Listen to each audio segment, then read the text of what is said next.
Well, it looks like in the midst of our stream, once again, lost YouTube, dropped off. I'm starting to wonder about what the deal is with this here. Very frustrating, but currently it appears as if I have nobody viewing. So I'm going to ramble on for just a couple of moments here until we see what happens. I do not understand why this keeps happening. This time it was just a half an hour that it took place. Yeah, anyway, I had 16 people on there. Son of a gun.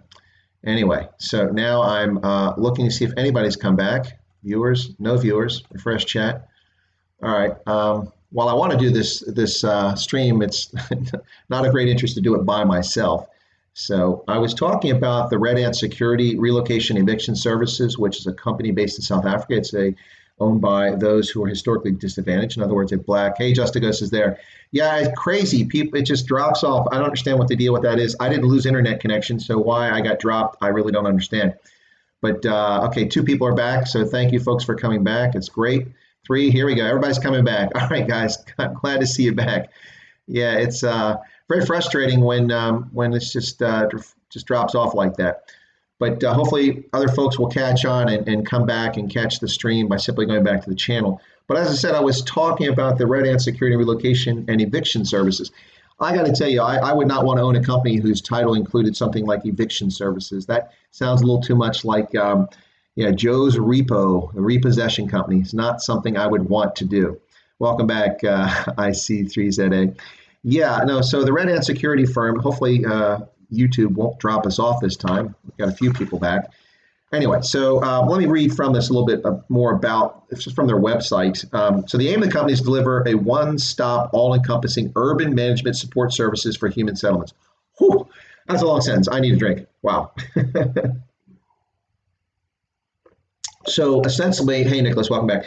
Ostensibly, the reason they exist is because they didn't think it was right that the security services in South Africa, private security, was largely a function of multinational corporations. Well, when you think of G4S, yeah, that is a multinational corporation. I think their headquarters in the United Kingdom, and they're one of the big security providers in South Africa.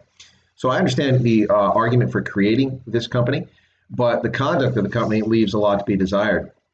So they offer services in training and farming, crop production. Okay, that's good. That's something that's definitely needed, particularly for newfound farmers who are getting land.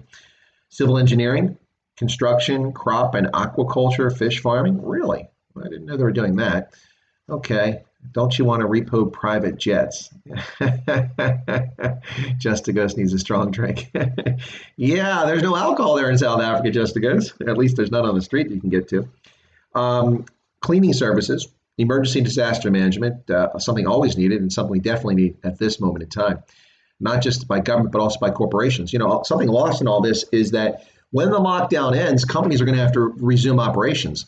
For airlines that have had grounded aircraft that are normally in operation 7 days a week, there's a serious maintenance issue there and a safety issue. They're going to have to fly those planes for hours or days to ensure they're safe and up to speed. But beyond that, think about other businesses that are involved in credit or involved in selling automobiles, things like that, businesses that have essentially ceased or halted entirely. They're going to have all sorts of measures they're going to have to take. Number one, you've got to contact all the people that were working for you. Where are they at? You got to let them know that you're coming back to work and that you'll be back in business. You don't want to be firing people because they don't show up for work because you never informed them that you were back open again. And you need to sanitize your location and also set up conditions that make it a safe work environment post-COVID-19. This virus is unlikely to simply disappear. It's going to be floating around in human populations and will roar back even if it's diminished here in the near future. So there are a lot of things. So emergency and disaster management, a useful service, a turf specialist, okay. Maybe they could fix some of the rugby pitches that look in sad shape in South Africa. And security and armed reaction. Now that part makes me nervous. So he says he highly doubts they're involved in agriculture, aquaculture. Actually, they are involved in agriculture. At least they've got photographs on their website showing their agricultural facilities, processing facilities, and a number of products that they market known for red food. If you look at their website, you'll see that they have that. Now, I've never purchased any of their food. In fact, I've never even seen any of it in the markets in South Africa, but then I don't shop in tuck shops and informal settlements very often. So it may be where they market those things, not at Pick and Pay or somewhere like that, ShopRite. So yeah, I get your, hey, Paulie, I get your skepticism, IC3ZA, but check out the website. learn a little bit about them and see what you say. I'd like to hear your feedback. They have a vision statement, they have a mission statement, and values. So somebody that knows how to set up a corporation and what a corporation ought to have available to the public has put that together. But as I said, it's a majority-owned company, and from what I can see, virtually all the employees are Black South Africans. Nothing wrong with that at all. But I do question. What they're really up to, and this destroying informal settlements in the midst of a ban on such activity is unacceptable. It's simply wrong. The African National Congress government, the mayor of Johannesburg, needs to get off his duff and sort this out very quickly. Now, I'm being critical of the African National Congress mayor. Now, for those who remember, the 2016 municipal elections should have been a watershed event in the post-apartheid history of South Africa. So let's take a look at what happened in that. So I've got a few things here. So municipal election results nationally. I'm going to blow this up so that you all can see it better because you don't need to see me for this. And I'm going to talk through it for here just a minute as you guys look at that. So if you look at that, this is the national results. If you can see the map, somebody just real quick say yes, you can see the, or not the map, the chart. If you can see that chart, just give me a chat and say yes, we see the chart. I want to make sure that you can actually see that, and I'm not just prattling on here, because I'm going to mention some numbers, and it's a lot easier for people to look at them as I talk. All right, so on this chart, if you can see it, and the delay, it looks like people are not seeing it, so I'm not hearing any comments. All right, well, hopefully you can see this chart, but I'll talk about it. These are the okay, good, you can see it. So the 2016 municipal elections were a shock for the African National Congress. Not because they lost the majority of the votes in the country, but they nearly lost the majority of votes, dropping to just 53.34% of the total vote that took place in 2016.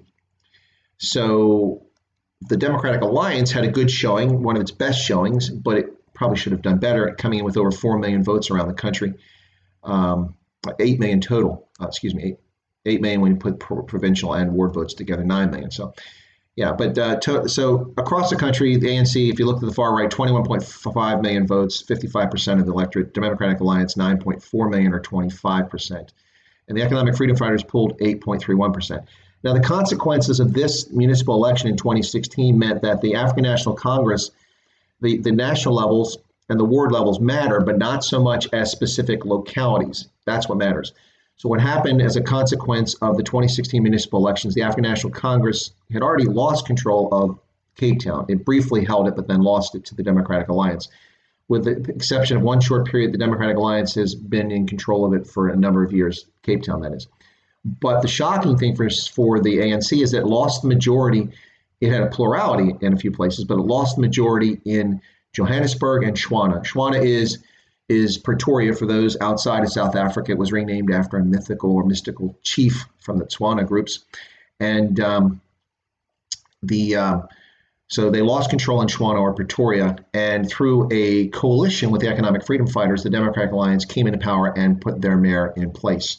Now, it was a very tortuous coalition, as we've seen. And then also in Johannesburg, and then Herman Mashaba became the Democratic Alliance mayor of Johannesburg. How embarrassing is that for the African National Congress, the party that paints itself in the flag of liberation as having been the sole liberator of all of South Africa, which is just utter cock. It's nonsense. Many people contributed to the liberation of South Africa and the end of apartheid, not simply African National Congress. They were a big player, but one of many, many, many players. But the ANC paints itself as a liberator, and to find themselves losing control of virtually every major metropolitan area in South Africa. They also lost Nelson Mandela Bay, which through a coalition, the Democratic Alliance actually had a plurality of votes there. They went past the ANC, but needed a coalition because they lacked enough seats. They had to do a coalition with a couple parties in Nelson Mandela Bay, initially with the Economic Freedom Fighters and a couple smaller parties. But that fell apart, and unfortunately, Athol Trollip, one of the most dynamic politicians in South Africa and most interesting fellows, was pushed to the wayside. So what you see with this election, and I'm going to take that off and give you another image here in just a moment because that's no longer so important. All right, so what I want to do now is show you a map of those results in 2016. Here we go. All right, so this is a map of the election results in South Africa in 2016. And what you have here is, trying to get back to my map. There we go. Okay, that way I can view it with you as well. This laptop is not ideal for this. So this map is where governments won the election, essentially. You can see the ANC won the majority of the vote around the country with 55% of the vote, and these are the localities in which they won. And you see that's in green. The dark blue is a majority for the Democratic Alliance. The light blue, pale blue, is where the Democratic Alliance could rule in a coalition or as a minority. And you see there in the upper right-hand quadrant, all that green is surrounded by some blue in Gauteng. That's a small geographic province, but the largest populated province in all of South Africa. You can see that the Democratic Alliance made major gains. There and in Nelson Mandela Bay, which is directly to the south, buffered in the west by a little bit of green, and the east by a sea of green, and to the north there's a little bit of blue down there, which is where Nelson Mandela Bay, Port Elizabeth is at. And so you see that 2016 elections, the ANC you had a warning shot fired across the bow for them about their governance and the lack of service delivery across the country. This is the major reason why the Democratic Alliance made major headway. Plus, despite what you hear and despite the fiction that's propagated out there, the ANC was successful in drawing some black South African voters to its cause, and they voted for them, particularly in the Gauteng province. In the Western Cape and in Nelson Mandela Bay, the majority of voters for the DA still tend to be white or colored South Africans. But in the Gauteng province, they have been attracting a fair number of Asian and also black South African votes. So there's a map of what happened. And so let me give you an idea here very quickly. Another chart I want to bring up, and this is from Gauteng, the results in the province of Gauteng, which is where these are by municipality. And I'll put that up over me again so you can see that. And I'll talk about this chart. So what you have here is, if I can find my chart so I can view it. There we go. So Nicholas, you're in the Nelson Mandela Bay, but infighting has screwed it up. Yeah, it has. It's really sad.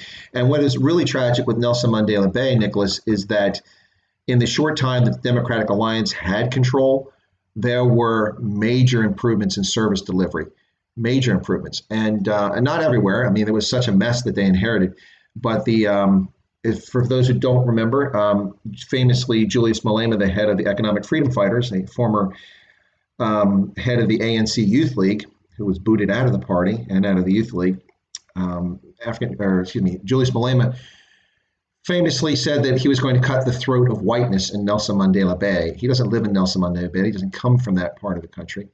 And he, as a national leader of the EFF, involved himself in the local politics in Nelson Mandela Bay in an effort to unseat Athol Trollip as the mayor, and they made repeated tries. So much energy was wasted, devoted to dealing with ANC and EFF nonsense in the Nelson Mandela metropolitan area, that it really distracted from governance and had an impact on services being delivered.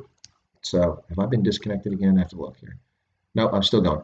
All right. So if you look at this chart, this is a chart that shows the election results in municipalities in Gauteng. You'll see that the African National Congress won most of them. And they actually managed to get, now that's not a majority, how that's possible. You can't have a majority. See, that's the wrong term. Oh, prior control. Sorry, prior control was majority ANC, yeah. So if you look at the election prior to that, in virtually every municipality in Gauteng, the ANC had won. And that historically is how it's been since 1994, when they took over. But you see that in 2016, the new control, in Johannesburg, you had a DA, Inkatha Freedom Party, Freedom Front Plus, in a coalition that gave them the control and gave them the mayoralship. Even though the DA only had 101 votes out of the municipality out of 270, that's not even close to half of it, they managed to align with these other folks and get a coalition. In Shwana, which is Pretoria, as I mentioned, you see the DA aligned with the ACDP, the Freedom Front Plus, and formed a minority government and controlled it. And also Midvaal, which has been under DA control for some time. So that gives you an idea. Now, what's bad here is that what happens in 2021, well, not bad, but what's interesting here is what happens in 2021 when South Africans go to the poll for the next round of municipal elections.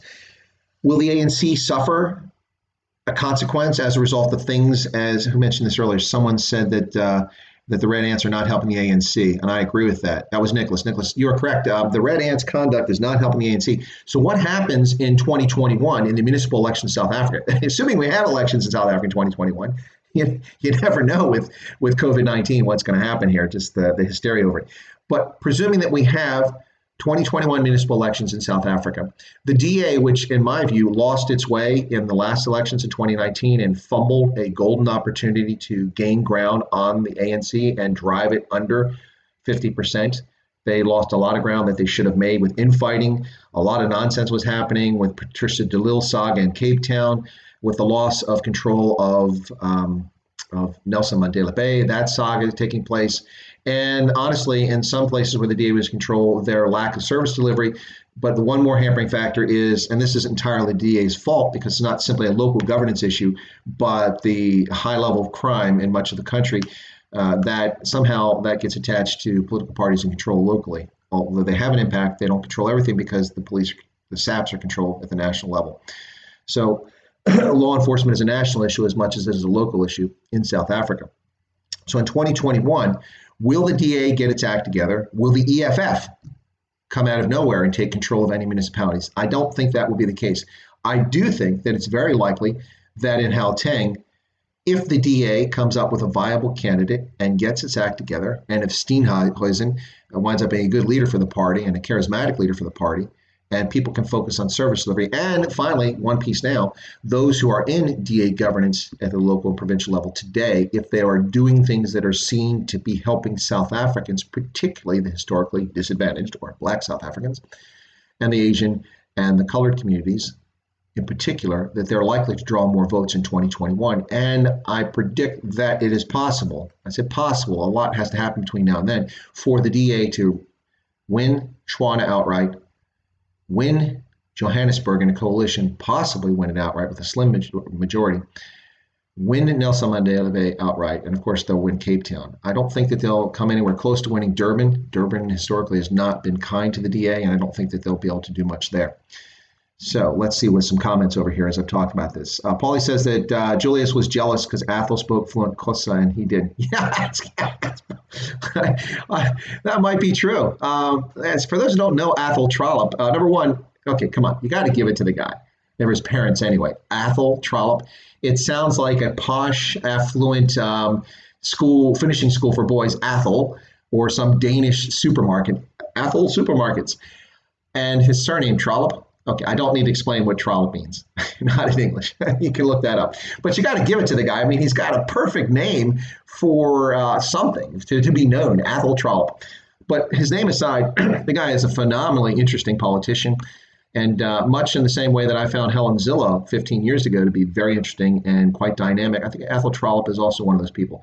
But a lot of infighting in the Democratic Alliance. Athol is not currently active, from what I understand, and he stepped aside for the time being. But I would hope that he would reappear on the stage at some point. And if the DA manages to win Nelson Mandela Bay, there's not a better candidate to be mayor. No, not Ronaldo Hose, Athol Trollop. All right, so let's see what else. Pixie says DA should jump now at the opportunity and do more in the areas they won, majority. Otherwise, yeah, we'll lose Pixie. Yeah, I think there's a chance that if the DA doesn't do more because people are just angry, that some of the blame will be laid on the DA. So whether it's local ward councils like Ronaldo Hose who are going out delivering food parcels to help people who are not able to feed themselves because they don't have income, have lost jobs, and maybe aren't on the grant scheme at this point, that really matters. That's important. Or it's simply being out doing things that contribute to help communities survive this. Yeah, they've got to do something. By the same token, for the ANC, if they want to retain control of the country, they need to be seen doing things. And activities like the Red Ants evicting people from informal settlements is not going to help the ANC. Neither is the realization by 300,000 people who work in the wine industry and its ancillary businesses that they may lose their jobs permanently as a consequence of the ANC banning the transport of alcohol to port to ship abroad for an export market that is still open. Over $600 million in exports are at risk, not to mention the reputation of the South African wine industry and the opportunity lost with market share as others move to fill that gap. Not everywhere in the world has alcohol banned during this lockdown, and people still buy alcohol. So even though you can't consume it in South Africa, why shut down the export of it. That just doesn't make any sense. You can secure that. You don't have to worry about gangs looting it. If you have to, put police escort out there or hire a private security company to do it, to get it to port, get it on the ships, get the ship at sea, and then it'll be delivered. All right, so let's see what else we got here.